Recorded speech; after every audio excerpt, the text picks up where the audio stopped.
வணக்கம். தமிழாளி தொலைக்காட்சி செய்திகள் வாசிப்பவர் கமலா ஜெகதீஸ்வரன். முதலில் தலைப்புச் செய்திகள். புத்தாண்டு கொண்டாடும் ஒவ்வொரு குடிமகனுக்கும் வழங்கப்பட்டுள்ள அறிவுறுத்தல். செம்மணி மனித புதைகுழி அகழ்வுகளுக்காக விடுக்கப்பட்டுள்ள நிதி. நியூசிலாந்தை உலுக்கும் புயல், 90 விமானங்கள் ரத்து. லெபனானில் இஸ்ரேலிய தாக்குதல்களால் உயிரிழந்தவர்களின் எண்ணிக்கை அதிகரிப்பு. உலக சந்தையில் மீண்டும் உயரும் மசகு எண்ணெய் விலை. ஹோர்மோஸ் நீரிணை நோக்கி வரும் போர்க்கப்பல், ஈரானின் மிரளவிடும் எச்சரிக்கை. அமெரிக்கா தாக்குதல்களால் ஈரானில் 3375 பேர் இதுவரை பலி. அச்சத்தை ஏற்படுத்தும் ட்ரம்ப் எச்சரிக்கை, ஹோர்மோஸ் நீரிணையில் காத்திருக்கும் சிக்கல். ஹோர்மோஸ் நீரிணை விவகாரம், பிரித்தானியா பிரதமரின் முக்கிய தகவல். அமெரிக்கா ஈரான் பேச்சுவார்த்தையை சிதைத்த முக்கிய தொலைபேசியின் இரகசியம். இனி தொடர்கிறது விரிவான செய்திகள். சித்திரை புத்தாண்டு கொண்டாட்டங்களின் போது பட்டாசு விபத்துக்களை தடுப்பது குறித்து அவதானமாக செயற்பட வேண்டும் என சுகாதார அமைச்சின் விபத்து தடுப்பு பிரிவினால் அறிவுறுத்தப்பட்டுள்ளது. அதற்கமைய பெற்றோர்கள் மற்றும் பாதுகாவலர்கள் தமது கண்காணிப்பின்றி சிறுவர்களுக்கு பட்டாசு வெடிக்க அனுமதிக்க கூடாது என வலியுறுத்தப்பட்டுள்ளது. அத்துடன் விபத்துக்கள் இல்லாத பாதுகாப்பான புத்தாண்டை கொண்டாடுவதற்கு ஒவ்வொரு குடிமகனும் பொறுப்புடன் செயற்பட வேண்டுமென அந்த பிரிவின் விசேட மருத்துவர் சமித்த சிறிதுங்கா தெரிவித்துள்ளார். அவர் மேலும் தெரிவிக்கையில், தேவையற்ற காயங்கள் மற்றும் சொத்துக்களை சேதங்களை தவிர்க்கும் பொருட்டு பட்டாசு கொளுத்தும் போது போதிய இடைவெளியை பேண வேண்டும் என குறிப்பிட்டுள்ளார். யாழ் செம்மணி மனித புதைகுழியின் 3ஆம் கட்ட அகழ்வு பணிகளுக்காக 2,10,00,000 ரூபாய் நிதி விதிக்கப்பட்டுள்ளது. செம்மணி மனித புதைகுழியில் இதுவரை 2 கட்டங்களாக அகழ்வு பணிகள் மேற்கொள்ளப்பட்ட நிலையில் 240 எண்பு தொகுதிகள் அடையாளம் காணப்பட்டு அவற்றில் 239 எண்பு தொகுதிகள் மீட்கப்பட்டிருந்தன. 3ஆம் கட்ட அகழ்வு பணிகள் சீரற்ற காலநிலை காரணமாக பிற்போடப்பட்ட நிலையில் இந்த மாதத்தின் இறுதியில் அல்லது எதிர்வரும் மாதத்தின் ஆரம்பத்தில் அந்த பணிகளை மேற்கொள்ள திட்டமிடப்பட்டுள்ளது. எனினும் அகழ்வு பணிகளுக்கான நிதி ஒதுக்கப்படாததால் 3ஆம் கட்ட அகழ்வு பணிகளுக்கான தேதிகள் இதுவரை நிர்ணயம் செய்யப்படவில்லை. இவ்வாறான நிலையிலேயே இந்த பணிகளுக்காக 2,10,00,000 ரூபாய் நிதி விடுவிக்கப்பட்டுள்ளது. செம்மணி மனித புதைகுழி தொடர்பான வழக்கு ஏப்ரல் மாதம் 21ஆம் தேதியன்று மீள விசாரணைக்கு எடுக்கப்படவுள்ளது. நிதி விடுவிக்கப்பட்டுள்ளதால் அன்றைய தினம் அகழ்வு தேதிகள் அறிவிக்கப்பட வாய்ப்புகள் உள்ளதென கருதப்படுகின்றமை குறிப்பிடத்தக்கது. நியூசிலாந்தின் வடக்கு தீவை வையானு புயல் தாக்கியுள்ளது. மணிக்கு 140 கிலோமீட்டர் வேகத்தில் பலத்த காற்று வீசியபடி அங்கு கனமழை பெய்தது. இதனால் பார்க்வோர்த் நகரில் உள்ள மௌராகி ஆற்றில் வெள்ளம் பெருக்கெடுத்தோடி வீடுகள், வீதிகள் மற்றும் குடியிருப்பு பகுதிகளுக்குள் வெள்ளம் பூந்தது. வடக்கு தீவின் பக்காட்டேன் பகுதியில் 270 வீடுகளில் இருந்த 2,500 பேர் பாதுகாப்பான இடங்களுக்கு வெளியேற்றப்பட்டனர். 500 வீடுகளில் மின்சாரம் துண்டிக்கப்பட்டது. வெள்ளம் காரணமாக பல முக்கிய நெடுஞ்சாலைகள் மூடப்பட்டுள்ளன. ஏர் நியூசிலாந்து நிறுவனம் 90 விமான சேவைகள் ரத்து செய்துள்ளது. பங்காரே, பார்னார்த் மற்றும் பே ஆப் பிளேண்டி ஆகிய பகுதிகளில் அவசர நிலை பிரகடனப்படுத்தப்பட்டுள்ளது. புயல் தற்போது தெற்கு நோக்கி நகர்ந்து ஹாக்ஸ் பே வழியாக கரையை கடக்கும் என்று எதிர்பார்க்கப்படுகிறது. புயல் மற்றும் கனமழைக்கு 5 பேர் உயிரிழந்தனர்.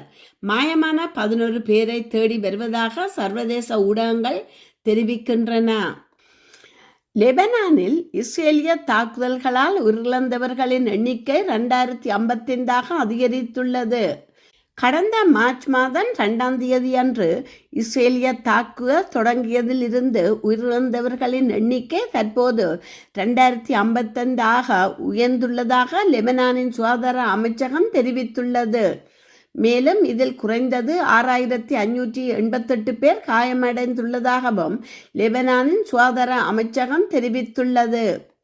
உலக சந்தையில் ஒரு பீப்பாய் மசகு எண்ணெயின் விலை மீண்டும் $100 கடந்துள்ளதாக சர்வதேச ஊடகங்கள் தெரிவிக்கின்றன. ஈரானின் துறைமுகங்களை முடக்குவதற்கு அமெரிக்க ஜனாதிபதி டொனால்ட் ட்ரம்ப் உத்தரவிட்டதை அடுத்து இந்த விலை உயர்வு ஏற்பட்டுள்ளதாக குறிப்பிடப்பட்டுள்ளது.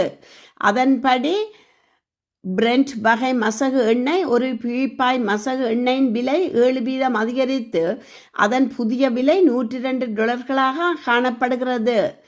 WTI வகை மசகு எண்ணெய் விலை 8% உயர்ந்துள்ளதுடன் ஒரு பீப்பாயின் விலை $104.50 பதிவாகி உள்ளது. ஹோர்மோஸ் நீரிணை நோக்கி ஒரு கப்பல் வருவது போர் நிறுத்த மீறலாக கருதப்படும் என்று இஸ்லாமிய புரட்சிகர பாதுகாப்பு படை தெரிவித்துள்ளது. அதன்படி போர் நிறுத்தம் மீறப்பட்டால் அது மீது கடுமையான நடவடிக்கைகள் எடுக்கப்படும் என்று அந்த படை வலியுறுத்தியுள்ளதாக ராய்டர்ஸ் செய்தி வெளியிட்டுள்ளது. அமெரிக்கா கடற்படை ஹோர்மோஸ் ஜலசந்தியை தடுத்துள்ளது என்ற அதிபர் டொனால்ட் ட்ரம்பின் அறிக்கையின் பின்னணியில் ஈரானிய இஸ்லாமிய புரட்சிகர பாதுகாப்பு படை இந்த அறிக்கையை வெளியிட்டுள்ளது. இருப்பினும் இந்த சட்டம் போர்க்கப்பலுக்கு மட்டுமே பொருந்தும் என்றும் சாதாரண கப்பல்கள் பாதிக்கப்படாது என்றும் அந்த படை மேலும் கூறுகிறது. ஈரானின் நீதித்துறையின் கீழ் செயல்படும் சட்ட மருத்துவ அமைப்பின் தலைவர் அமெரிக்கா மற்றும் இஸ்ரேலுடன் நடந்த போரில் ஈரானில் 3375 பேர் உயிரிழந்துள்ளதாக தெரிவித்தார். உயிரிழந்தவர்களில் 2875 பேர் ஆண்களும் 496 பேர் பெண்களும் அடங்குவதாகவும் அவர்கள் பெரியவர்கள் அல்லது குழந்தைகள் என்பதை குறிப்பிட்டு விவரம் அளிக்கப்படவில்லை என்றும் ஈரான் செய்தி நிறுவனம் தெரிவித்துள்ளது. ஈரான் அணுசக்தி ஒப்பந்தத்தில் கையெழுத்திடவில்லை என்று கூறி அந்த நாட்டின் மீது அமெரிக்கா கடந்த பிப்ரவரி மாதம் 28 போர் தொடுத்தது. ஒரு மாதத்துக்கு மேலாக போர் நீடித்து வரும் நிலையில் இந்த போரை முடிவுக்கு கொண்டுவர நடைபெற்ற அமைதி பேச்சுவார்த்தையும் தோல்வியில் அமைந்துள்ளது. இதனால் ஈரான் அமெரிக்கா இடையே பதற்ற நிலை நீடிக்கிறது. ஹோர்மோஸ் நீரிணை வழியாக நுழைய முயலும் அல்லது வெளியேற முயலும் அனைத்து கப்பல்களையும் அமெரிக்கா முற்றுகையிடப் போவதாக அமெரிக்க ஜனாதிபதி டொனால்ட் ட்ரம்ப் எச்சரித்துள்ளார். தான் பயன்படுத்தும் ட்ரூத் சோஷியல் சமூக வலைத்தளத்தில் வெளியிட்ட பதிவில் சமீபத்திய பேச்சுவார்த்தைகள் சாதகமாக நடந்தாலும் முக்கியமான அணுசக்தி தொடர்பான விடயத்தில் உடன்பாடு எட்டப்படவில்லை என்று அவர் குறிப்பிட்டார்.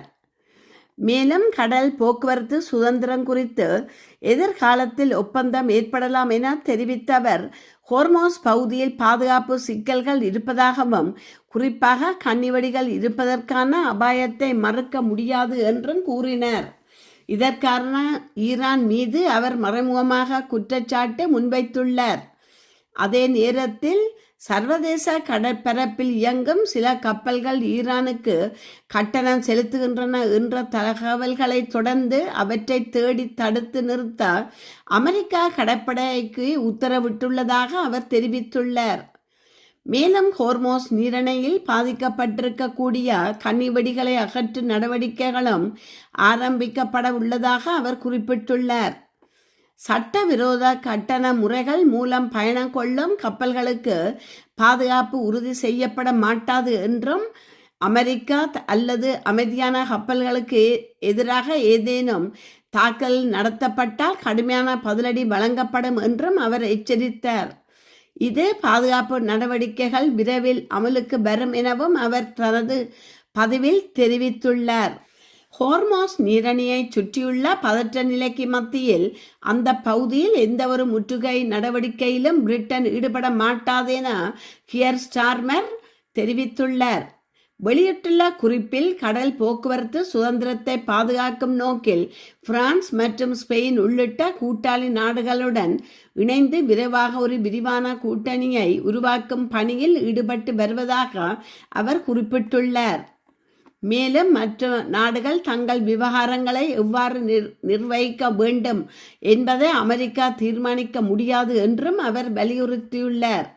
ஹோர்மோஸ் நீரிணையை மையமாக கொண்டுள்ள சர்வதேச பதற்ற நிலைக்கிடையே பிரிட்டனின் இந்த நிலைப்பாடு கவனிக்கத்தக்க ஒன்றாக பார்க்கப்படுகிறது. அமெரிக்கா ஈரான் பேச்சுவார்த்தை பாகிஸ்தானில் உள்ள இஸ்லாமாபாத் நகரில் இடம்பெற்று கொண்டிருந்த போது அமெரிக்கா துணை ஜனாதிபதி ஜேடி பென்ஸுக்கு ஒரு அழைப்பு வந்ததாகவும் அதன் பின்னரே பேச்சுவார்த்தையில் தடுமாற்றம் ஏற்பட்டதாகவும் அங்கிருந்த ஊடகவியலாளர்கள் உறுதிப்படுத்தியுள்ளனர். அமெரிக்கா சார்பில் பேச்சுவார்த்தையில் கலந்து கொண்ட ஜேடி பென்ஸ் இஸ்ரேல் தொடர்பான முடிவுகளையும் அங்குள்ள நிலைப்பாடுகளையும் முன்னிறுத்தி பேசியதாகவும் தெரிவிக்கப்படுகிறது. அவர் இஸ்ரேல் சார்பாக நெருக்கமான நிலைப்பாடு கொண்டவர் என்பதால் இதன்போது சந்தேகங்கள் எழுந்துள்ளன. மேலும் பேச்சுவார்த்தையின் நடுவே ஜேடி பென்ஸுக்கு வந்த அந்த அழைப்பு நெதன்யாகுவிடம் இருந்து வந்திருக்கலாம் என்ற சந்தேகத்தையும் அவர்கள் வாதங்கள் உறுதிப்படுத்துவதாக கூறப்படுகிறது. அத்துடன் அமெரிக்கா ஈரான் பேச்சுவார்த்தை மேசையில் என்னென்ன நிகழ்ந்தது, ஏன் அது தோல்வியில் முடிந்தது என்பதையும் கழுகு பார்வை நிகழ்ச்சியில் ஆழமாக ஆராய்கிறது.